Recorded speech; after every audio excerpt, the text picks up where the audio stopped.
ministry wife is a vocation without a job description. And let's be honest, sometimes it seems like ministry might be easier if we did have one. If you are a ministry wife like me and are looking for hope, perspective, and a little bit of practical advice regarding your role, you're in the right place. Hi, I'm Christine Hoover, and welcome to the Ministry Wives Podcast, a production of the North American Mission Board. Join me as we hear from women from various ministry contexts, having authentic conversations about our shared joys and challenges, even the ones we're unsure we can talk about. No topic is off limits. Today, my guest on Ministry Wives is Jen Wilkin. You may know Jen as a Bible teacher and the author of several books, including None Like Him and 10 Words to Live By, and of course, some phenomenal Bible studies that take students through books of the Bible. But Jen also serves as the executive director of Next Gen Ministries and Resources at the Village Church in Flower Mound, Texas. In this episode, we talk about women in the church who have the gift of leadership.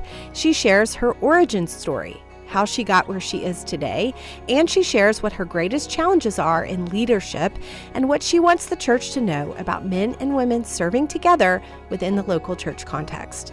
This episode is actually a throwback episode from my previous podcast, By Faith. I wanted to share this interview with you today because it was one of my favorites in a year-long series I did previously on vocational ministry. And it also serves as an opportunity for me to tell you that if you're resonating with what we're doing here on Ministry Wives, there are seasons and seasons of episodes available in this very feed that you are welcome and invited to explore. With that, friends, here is my interview with the wonderful Jen Wilkin.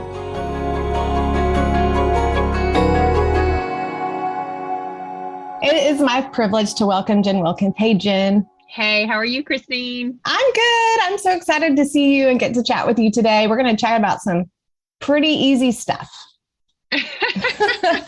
Leadership, women in leadership. Here we go. Okay. I know most people who are listening know you, but I'd love for you to introduce yourself and your family, where you're serving. Okay, sure. I am married to Jeff for 29 years almost, and we have 4 children who were born to us, and then a 5th child who we got when she was a senior in high school. And she is great. And all of our kids are between the ages of 25 and 21. So the youngest is finishing up his senior year of college. We're about to be college free, and we are expecting a grandchild in the near future. So yeah, so life stages rushing upon us one after another. And I serve at my local church, the Village Church. I am responsible for Next Gen Ministries, for family ministry, and also for the Village Church Resources. And I also teach the women's Bible study, oversee the curriculum writing team, and that's always probably going to be my favorite thing. Yes, I saw y'all are doing Romans this fall. We are. Yeah, we are. And I was like, what could be hard about that? Oh, yeah, pretty much everything. I know. Let's just dive into the hearts. Yeah. Are y'all doing Romans all in the fall, or will you divide it into 2? It's two semesters. Yeah. That's amazing. Yeah. And I know everyone listening is going to say, well, how do I get that curriculum? Because y'all aren't doing it online this year. No, we're not putting them out in real time as we did during COVID. We did that as just, a way to help churches get resources in a time that was really difficult to do so. But we will make them all available once we have a chance to complete them here. Actually, people should be happy that we're not giving them the first iteration, because there's always typos and weirdness. And so we'll work out all the kinks for you and then make them available as soon as they're ready from the editing process. I'm so glad, because I actually used y'all's. I went through during COVID year, Proverbs, Psalms. I loved it. And I loved that y'all did that, put stuff out. Y'all are cranking out really good curriculum over there, and you're in charge of all of that. So thank you. Yeah. Oh, I'm glad it was helpful. You didn't even mention that you write books, that you speak. I mean, again, people probably know that, but you're doing a ton of stuff. And I think sometimes when we see somebody in the spot they're in, at least for me, I always wonder, how did that person get to where they are? Because, you didn't just suddenly pop up at this stage in your life in the spots that you're in. You've been serving faithfully for a long time. So I would love to hear kind of your, origination story? Like how did you get to where you are? Yeah, I know that it would probably be reassuring to people to hear that I plotted out a life plan and then executed it flawlessly, but that has not been my story. I started serving in my local church after my first child was born, so I've been in some form of local church, fairly public ministry now for almost 25 years. And I was just looking for a way to plug in and meet people. And I was learning that I had a teaching gift. You and I were talking earlier about our time at Texas A&M, and my first job that I absolutely loved was being a tour guide at Texas A&M. You were? Oh my gosh. Yes, I was an evangelist for Texas A&M before I ever, but it took me a while to realize, oh, there's something bigger there, than just, in the sense of like, oh, I loved the school and I loved the message of it. But what if there was an even better message that I loved that I could devote my life to sharing with people, And so that wasn't all clear to me until I started to get into the local church and find opportunities to teach, or they kind of found me because I was a terrible small group member in my Bible study. I was talking too much. And I think that one of the leaders recognized, that was probably a sign that there was a teaching gift there. Thank the Lord, because she could have just said, "You're annoying, go home." And I started to have some opportunities. But everything that I was doing, was volunteer until I wrote a letter to our church saying, "Hey, you're cycling through women's ministry leaders because it's an unpaid position and this is a big church and they don't have, a volunteer doesn't have the amount of time to give to this, and it's not sustainable. You're not building any economies of scale because it's always a new leader." And so they received my letter and asked me to come in and meet with them. And then they offered me a job. I was stunned. My kids were 5, 4, 3, and 1 at that point. So I was unemployable on so many measures. And yet they said, "We want to make this work however we can for you." And I look back at that now and I think, so that would have been, around 2002. And I think I'm so grateful to that executive pastor who said, "This is a life stage that does make this hard, but we want to find a way to make it work because we see that you have a value that you can add to the organization." A lot of churches are just now starting to ask those questions about getting women plugged into the org chart. So that's kind of where it started. And then we ended up moving up to Dallas to be closer to family in 2007, after I had served as the women's ministry director at that church in Houston for 5 years in a part-time capacity, and got to the Village. And the Village did not have women's ministry. In fact, they did not want to have women's ministry. And I remember, and I didn't know anything about the Village when we got here. We didn't know who Matt Chandler was or anything like that. We were just looking for a church in our community. And someone had said, "Hey, you should try this one out." So there wasn't really anywhere for me to have a job at my local church, but I had done volunteer stuff before. So I started teaching in my home, and that kind of exploded on me. And eventually I ended up teaching at the Village for a couple of years, after which they made a dramatic shift in their ministry model. If you're familiar with the Simple Church model, and they did away with everything that wasn't weekend services or home groups. So we were basically shut down. Off. Yeah. We were cut off. And I have heard this story from so many women leaders. And so I hear you, I see you, I feel your pain if you're listening to this right now. So take me to that moment, because you were leading that, your Bible study was large. Yeah. So it was large. I was leading the largest ministry other than Sunday services, and I was a lay leader. You were doing it all volunteer. So it was all volunteer. Yeah. It was all volunteer. It was, and it was a rather quick announcement. And honestly, and for listeners, if you're thinking I'm telling tales on my church, this is a story that I tell with Matt and Josh publicly. Like, we now are able to look back and, we can hug each other and laugh and all of that. But it was tough. It was tough. So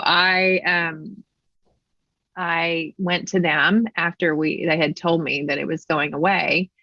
And I said, I need to know that I can go do what the Lord has for me to do without it being seen as like me being disrespectful or, trying to make a big point. I said, you guys have the right to make this decision.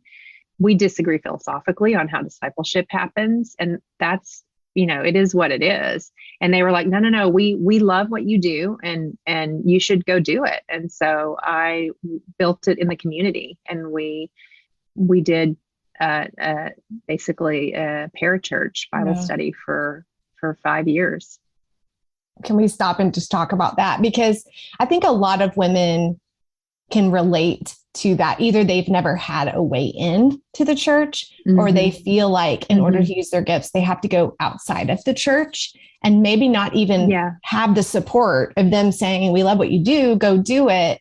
But the frustration of that, we have so many women who are like, I want to serve, I want to lead, I want to get these things going and be a part of what the church is doing. What would you say to them based upon that experience? Oh, I mean, my heart is always first and foremost for the local church. That was the hardest part of it for me, was saying, I can do this anywhere, but the place I want to do it is among the people that I'm in fellowship with, And the weird result of that time period is that I ended up with, Jen in the Big C church instead of Jen in the Little C church, because there was no Jen in the Little C church. And I never really wanted or sought Jen in the Big C church. It just sort of happened, which was disorienting because we were podcasting the teachings so that the women could find them. And then all of these other women found them. So it was super weird.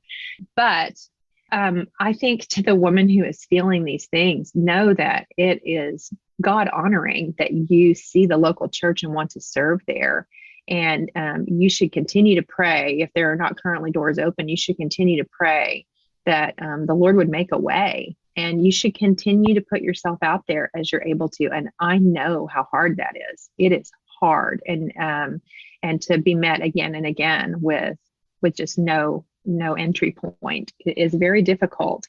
But there is good and meaningful and satisfying work to be done in other spaces if that door is closed. And the Lord sees that as well, and he honors it. So all we can do is be faithful where the Lord has placed us. And I think this is a thing that is often lost on people in church leadership. The idea is, well, if you don't have a place to serve in your local church, just go join another church, right, where you can serve. But everybody knows it's not that easy. I mean, like in my case, my kids were all plugged in and serving. My husband was plugged in and serving. I was the only one who didn't fit in our local church during that season of life. And you know what you don't do when your kids are plugged in and thriving? You don't change churches, right? And so we have often a greater capacity for longevity in a local church, even if we're not able to serve in the way that we might hope or believe that we're intended to. But it can be hard. I mean, like I've always said, my marriage to Jeff has been very easy. The marriage that I have had a hard time with is the one to the local church. That has been a difficult relationship for me. But at least in I'm not saying that you shouldn't change churches. I think it's a question we have to ask. Otherwise, we might even get into like a weird codependent relationship with the church we're at. But there are sometimes good reasons for staying. And in my case, the staying ended up being something that the Lord used. So what happened from there? How long, give us, kind of go back to the timeline. You were doing that, what you called parachurch teaching. Then what happened that the village kind of came back around and changed things? Well, when the Bible study was canceled, Jeff came to me and he said, hey, I know that you love what you're doing. And he has always been so supportive, and he was supportive even in this moment, but he was like, we've got kids heading toward college and I need you to bring in at least some kind of income, which is fair. My kids were all in school, and I had literally been creating Bible studies and teaching them for nothing. I wasn't, and that was fine. It wasn't like, but he's like, you got to find a job. So I called up the person I knew at the village and said, is there anything part-time hourly I can do that'll keep my brain free for, the writing and teaching that I'm doing, but also, I can earn a little income. And they hired me onto the communications team at $12.50 an hour in a project management role. And I remember going to Target on my lunch break and seeing a shirt and thinking, that is 2 hours of my work. I am not buying that. I mean, it was just, but it was great. It was lovely to have the role. But what that ended up doing inadvertently was it kept me sort of in the loop and in front of people. And that was not my intent. It's just how it worked out. And so I was in that part-time role I had been in it, I think, for 4 years. And I was just about to quit because the parachurch version of me was taking so much time that it was like, okay, I got to bite the bullet. I got to form a nonprofit and figure out a way, or whatever, a 401c3, and figure out a way for this to generate income, because it was generating no income. We had not even tried to make it do that. So I was about to quit. And then I see a video of JT English, who the church had just hired. He was talking about the importance of Bible literacy in the local church. And I was like, I had two simultaneous thoughts.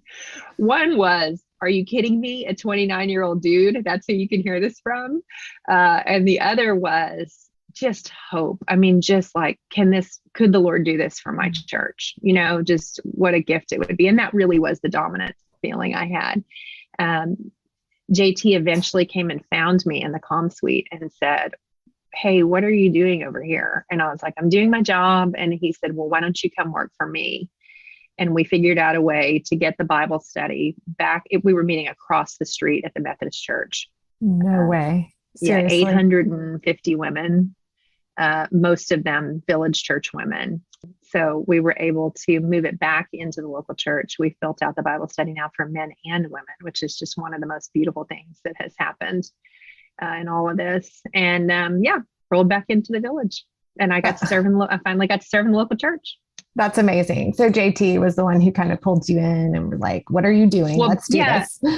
Well, and basically, what had happened, the life cycle of the simple church model is pretty rough, because you hit a point where you realize, oh gosh, home groups can't do all the things we need them to do. And we put all of our eggs in one basket.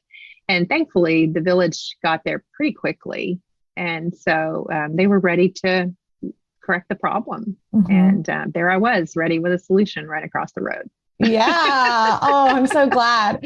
Well, did you ever have any conversations? I mean, I'm a fly on the wall. I'd love to be a fly on the wall with Matt, Chandler, and Josh, Yeah. when they realize, oh, we've kind of put you out to pasture for a while. And now, what a blessing you are to our church. Have they come back around? Oh, yeah. I think the way that they see it, and this is not, we see it a little differently, but I think the way they see it looking back, and this is valid, is, hey, our church was exploding numbers wise. And we didn't, we were trying to come up with something that was scalable and simple to address the discipleship concerns that we had.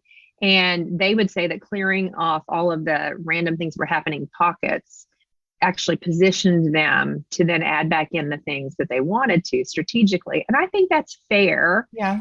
From my vantage point, I'm like, well, I wish you could have cleared off everything but the thing that was actually functioning and healthy, but I get it. And I never want to dismiss the enormous pressure they were under at that particular stage. You got to think about, during that season, well, right before we started women's Bible study was when Matt had a seizure. So he, at that point, he's going through chemotherapy. I mean, it was a time. I mean, there was so much happening around here that I don't look back and go, why were they such morons? I really look back on it and say they were doing what they knew to do in the moment. Yeah. And I had clarity on one piece of the puzzle, but they had to look at all of the pieces of the puzzle. Right. And so, they made a different decision than I would have made. But we all feel thankful that we stuck it out. And I think the larger C church is thankful to you, because y'all been an example to other churches. And we're going to talk some about women in leadership. But I think about those years. I don't know how long the years were where you were teaching at the Methodist church across the street. But to me, it would be easy to get better in those years, but also to wonder if this is wasted time. And obviously it's not wasted because you're ministering to women, but you still have this passion to be in the local church. And so I'm wondering what you learned in those years about dead ends or wasted years. What has God taught you through that? Yeah. I mean, I think I've had two seasons where I really had to ask that. One was when the kids were really little, and I I was like, oh, I can't even get to a Bible study, Right. much less think about writing one and, put two thoughts together. And I remember wondering if those years were just treading water. But I was reading and thinking, that I was absorbing a lot of things that were going to coalesce later into things that I really cared about and wanted to teach. And then in the case of the wandering, we call them the wilderness years, all the women who were with me who started at the village, and then we went wandering in the wilderness, because we met in a living room, in two different living rooms. Women opened their homes that had large spaces. And so we started with, I crammed like 65 women into these. They were dangling off the stairs. I mean, it was something else. That's awesome. For a semester, we did that. And then we met at an Episcopalian church that had a potbelly pig for a pet. The stories we have about being out there and it was the sweetest church, but you'd be like, ladies, take a ride at the Potbelly Pig to find your small group room. And they had a crypt. They asked us if we wanted to have a small group in the crypt. And we were like, oh, gosh, I just don't think Baptist women are going to understand that. And then we were 5 years at the Methodist church. And it always felt purposeful, because I actually had a lot of hot takes about parachurch ministries until I was thrown on my own resources and became one. And it renewed for me a sense of what they can do, that the local church can't necessarily. I'm a huge advocate that churches of a certain size should be providing discipleship environments for their own people. But the reality is there are a lot of small churches that don't have resources to offer the kinds of things that we were doing through Flower Mound Women's Bible Study, or that BSF does, or that CBS does. The trick is when you're at a big enough church that can do those things, and it has said, you know what, we'll just let a parachurch church handle that.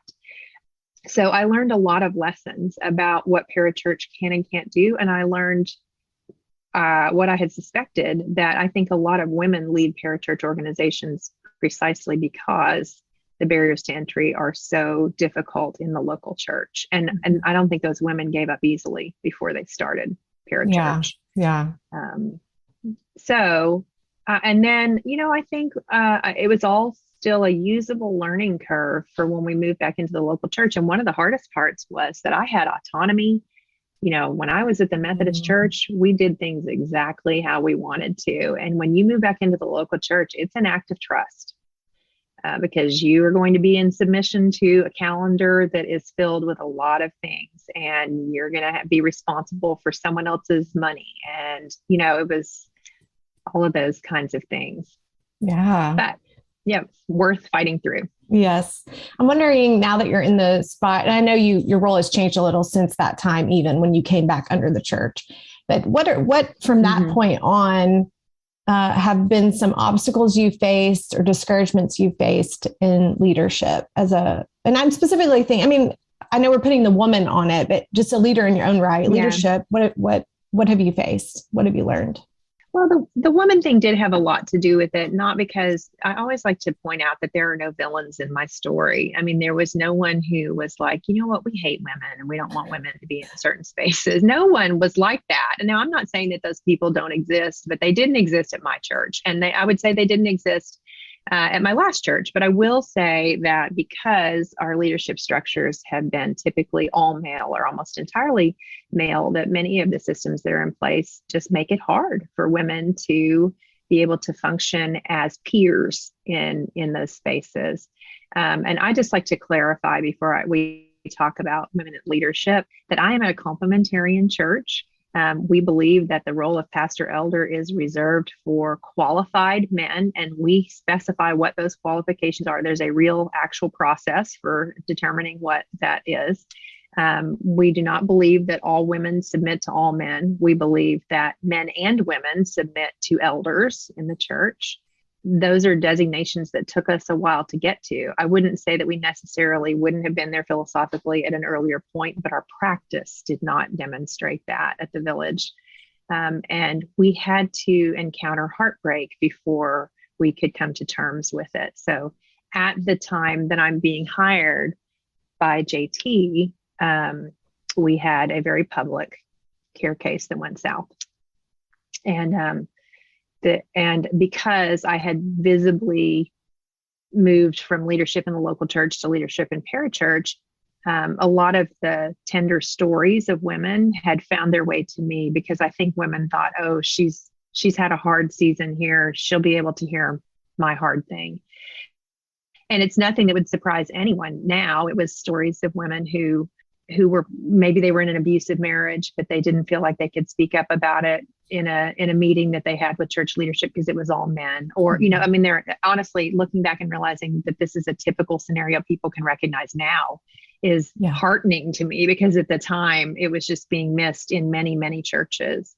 And so while it was a hard providence that we had this public failure happen where we mishandled a care case, it was the Lord's kindness to us, because we started moving on fixing this problem. Honestly, before anybody had heard the phrase "Me Too," and we because it was devastating to our leadership that this had happened in our church. And so I was able to have a voice into that, I and some other women.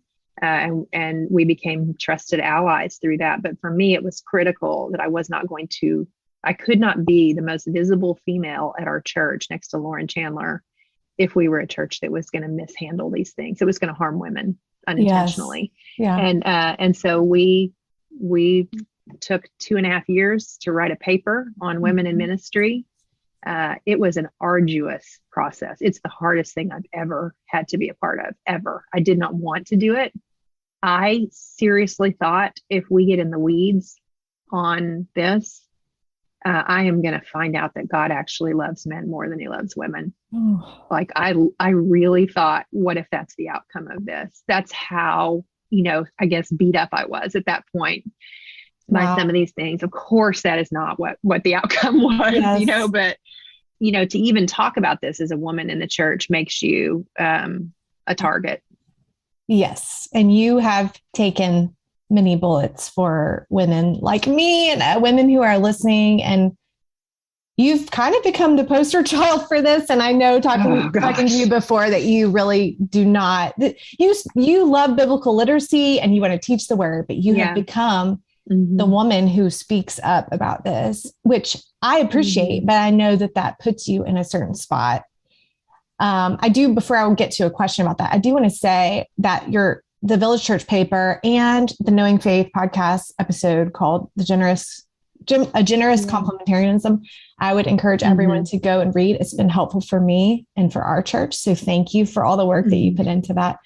But you keep getting handed the microphone on this topic. And so which I'm thankful for, because you've done the work and you're doing it in practice. And so what do you want? Like, what is the thing that rises to the surface that you always want to say when people ask you about women serving in leadership roles within the church? Oh gosh. So many things come to mind. There was a moment where I had been placed in the executive room. I was not yet in an executive leader role, but we were in the process where we were like, you know what, until we figure out the role piece, let's get female voices in that space. And so it was me and another woman who I love dearly. And it was hard. It was just hard. And obviously they wanted us, and they wanted not just women in the room, they wanted people in the room who were able to weigh in, across any decision we were making, but also a female perspective when it was helpful. And it just felt so clunky after all of those years of it being an all male space. And I grew up with 4 brothers, and I get it. I know how honestly fun the Band of Brothers thing is, the whole, and they could go on campouts together, or they could, they had years of hunting trips and fun memories together. And now there's these 2 women in the room, and it's just different. So I was really feeling aware of the loss of camaraderie that was occurring as a result of putting us in the room. And even though I knew it was right, I still said, and I was having a conversation with JT, and I said, I feel bad, that I can feel how it's just not what it was before. And I'm sorry. And he said, hey, we didn't put you in the room because we think it's good for you to be in the room. We put you in the room because we think it's the best thing for the room. Like, and we actually don't think that what we've lost is what we're focusing on. It's what we're getting to. It will be better. There will be a better form of community in this room than there was when it was all male, because this is what the Lord envisions, that it is not good for the man to be alone. And it was like, but we just weren't there yet, like we hadn't hit that space. And I felt I was like, I'm still learning. Like, I'm just a learner, because it's hard. I couldn't even see that brothers and sisters working shoulder to shoulder, even though I knew it was the more beautiful vision. It didn't feel like it initially. It does now. It does now. It feels unconscious, which is really, really sweet to see. Yeah. So you would say to other churches who are considering this, thinking about these things, what would you say as they get started?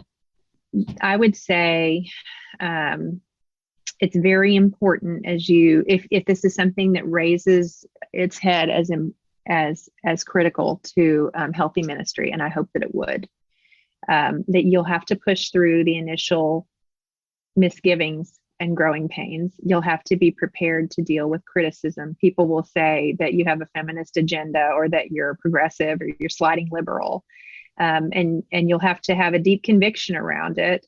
I would say one of the most helpful things that came from sort of the playbook that I could point back to now and how we did things was, we wrote those papers, but we didn't announce them with trumpets and fanfare. We quietly set them to the side and began to implement, because by the time people wanted to critique what we were doing, we wanted to be able to point to the beauty of the practice. And so that has actually been, I think, helpful, because people will say this will never work. And we can say, but it is. I'm not preaching on Sundays at the Village, and I never will be. I don't even want that, contrary to what everybody would say in SBC, who thinks that there's this great undertow of women preachers just waiting to storm the pulpit.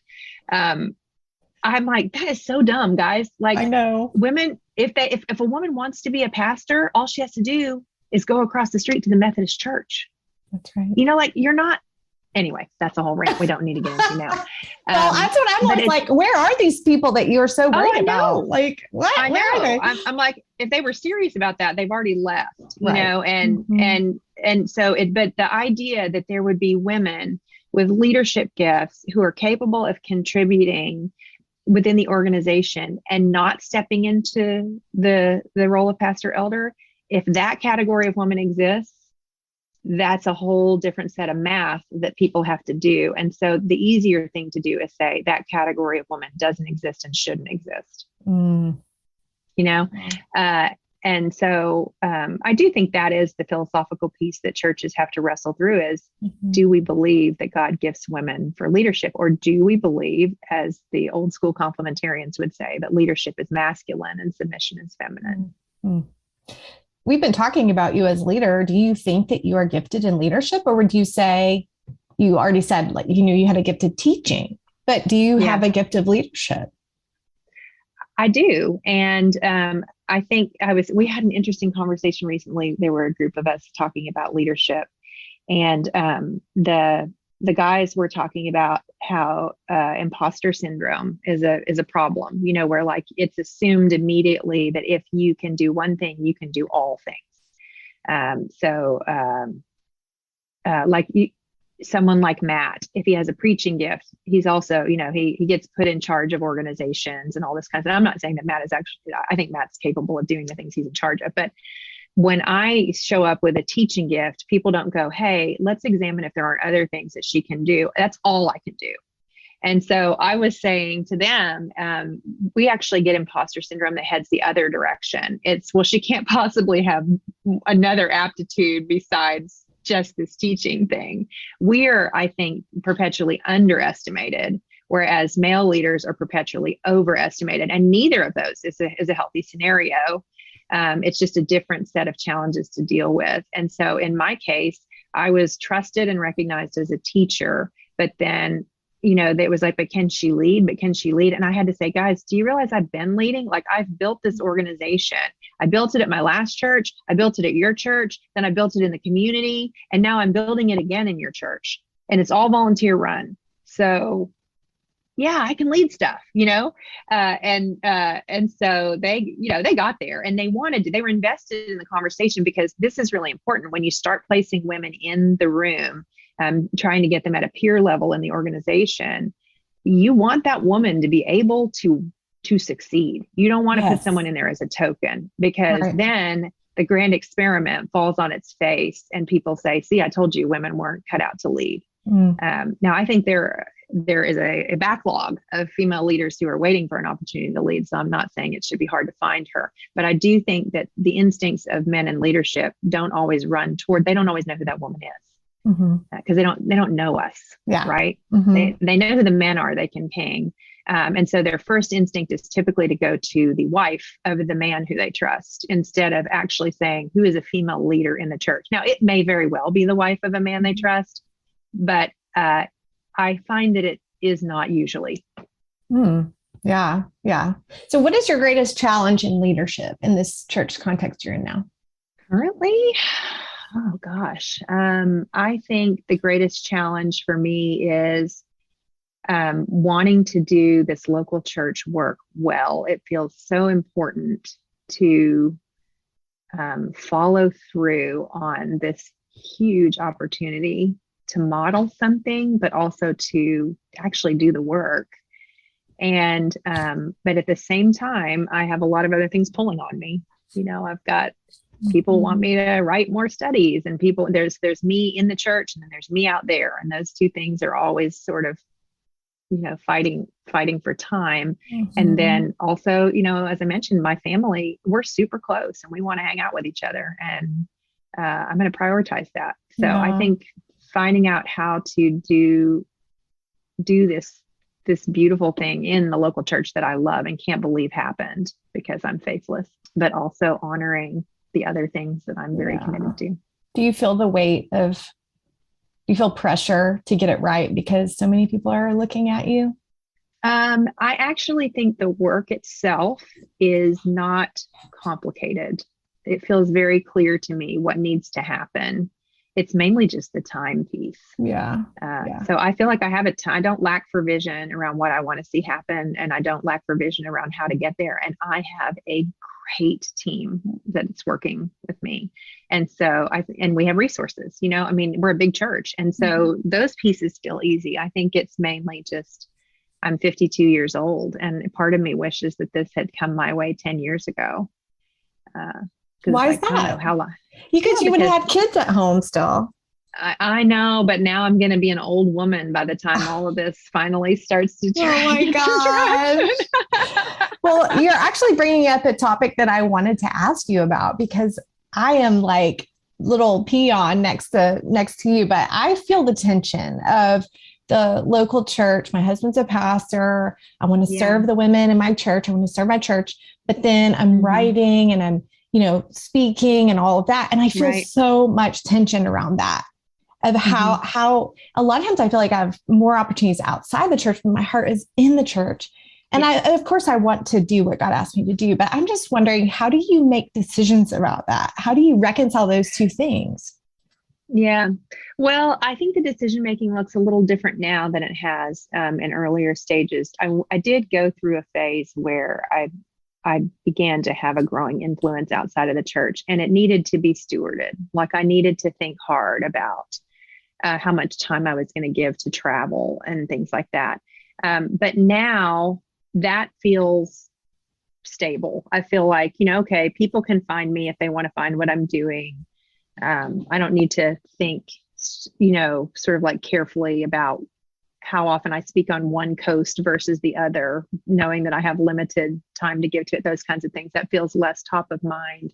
But I think now that the challenge is that within the local church, so I've seen a lot of women doing ministry, outside the local church and the struggles that are unique to that.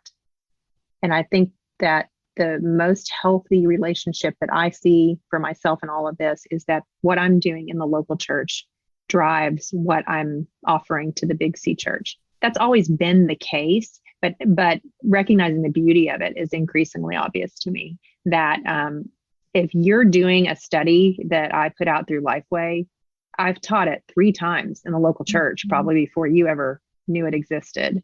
And that means it's a better study, by the time it goes out to the Big C church, because we know where all the kinks are.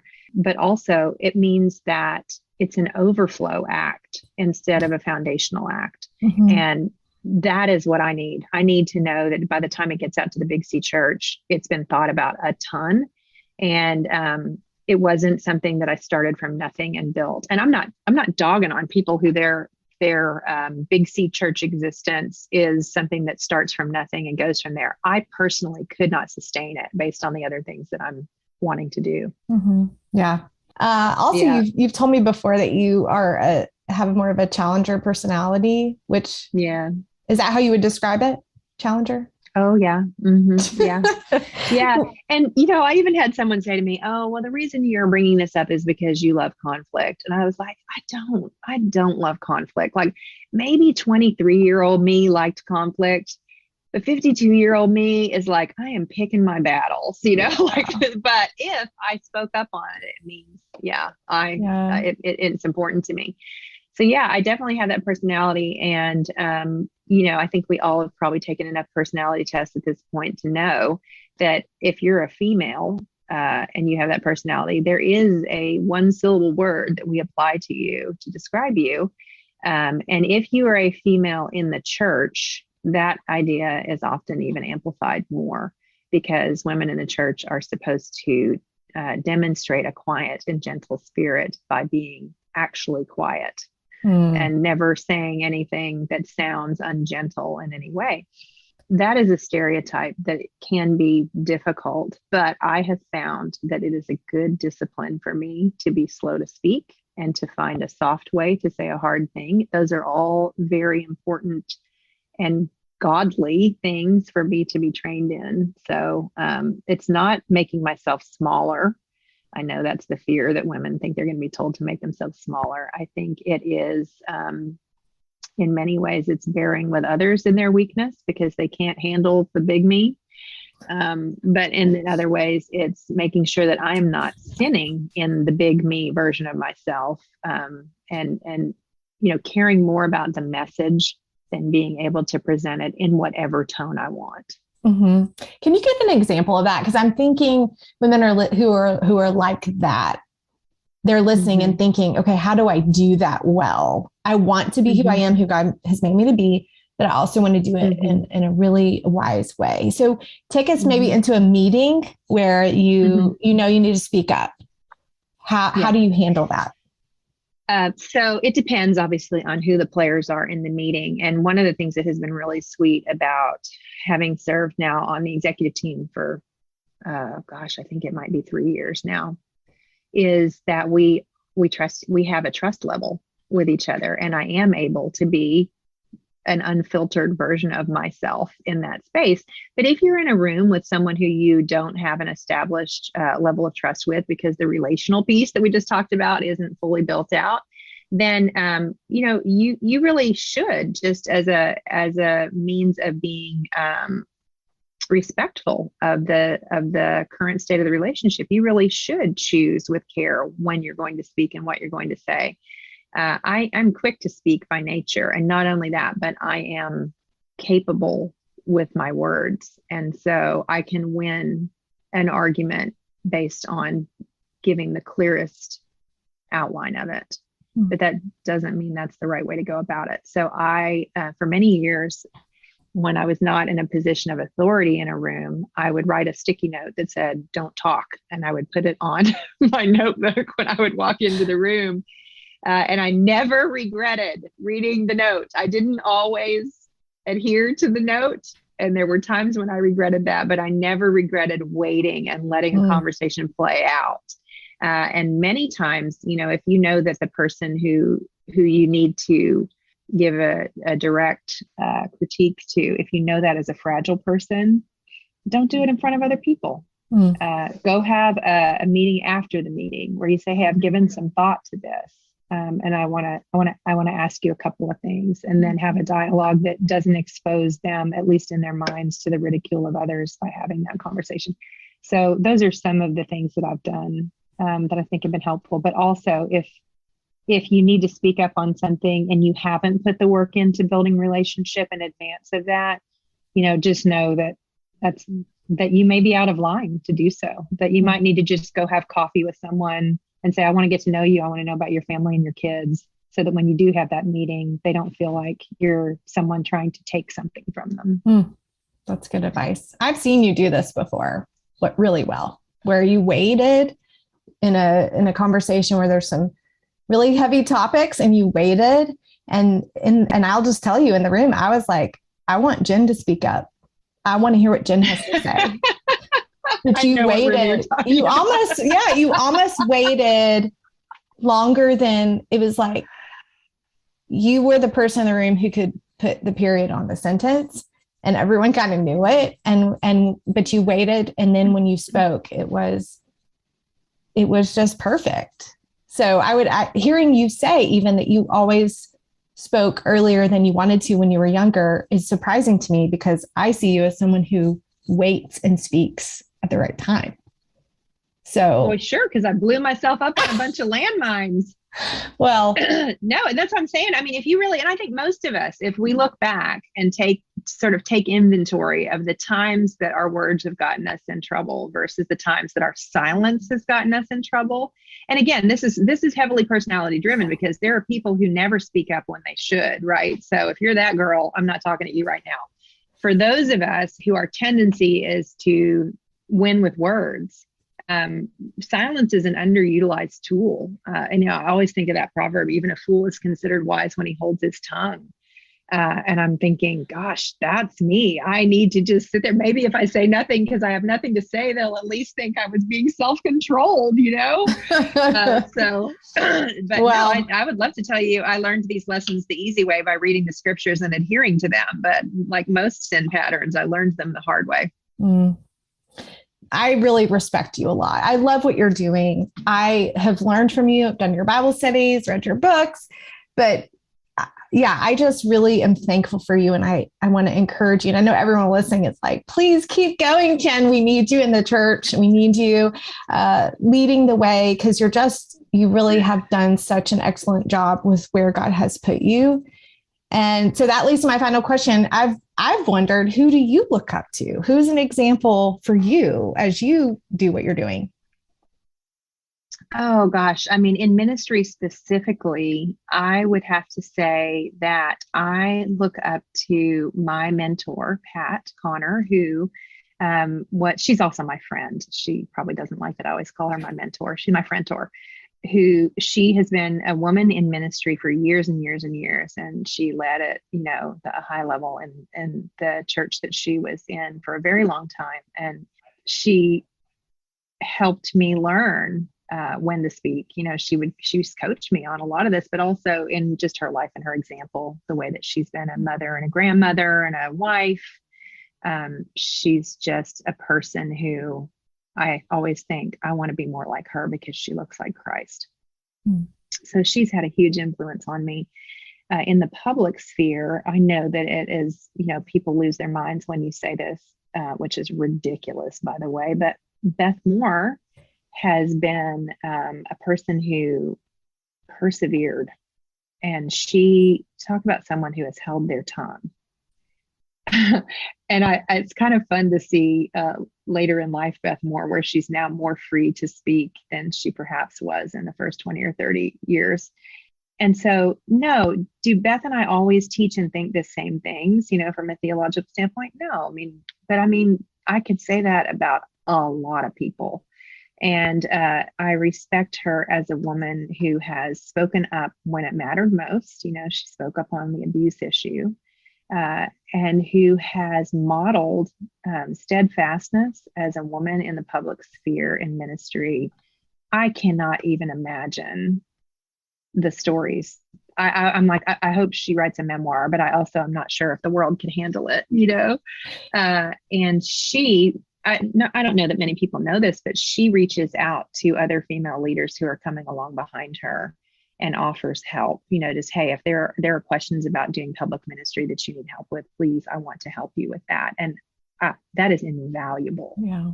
And so kind. This is a woman who has plenty to do, so. Yeah. Oh yeah. She's leaving great. a legacy. That's for sure. Well, thank you for joining me today, Jen. I just love hearing your insights, and I know it's going to be so helpful for people listening. So thank you for your time. I loved getting to be on, Christine.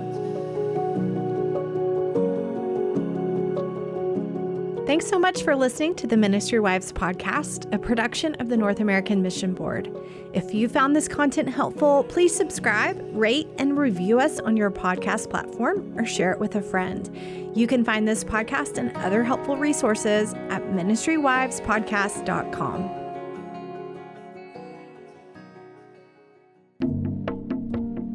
I'm Trevin Wax, and I have a new podcast called Reconstructing Faith. In it, we address the church's credibility crisis, reflecting on the challenges of today while learning from church history and the church around the world. Look for it wherever you get your podcasts.